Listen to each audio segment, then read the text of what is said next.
دوستو توجہ کے ساتھ آپ اس لفظ کو سمجھیں، انی خشیتو، ٹھیک ہے، حمزہ نون زیر ان، نون یا زیر نی، انی، ٹھیک ہے۔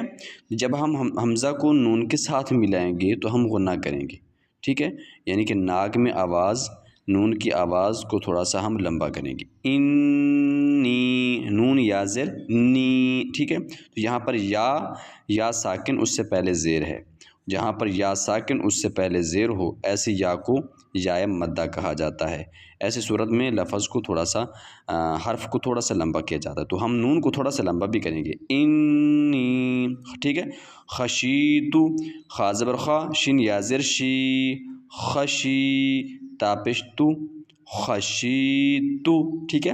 شین یا زیر شی، یہاں پر بھی ہم نے شین کو تھوڑا سا لمبا کیا ہے، اس لیے کہ یہاں بھی یا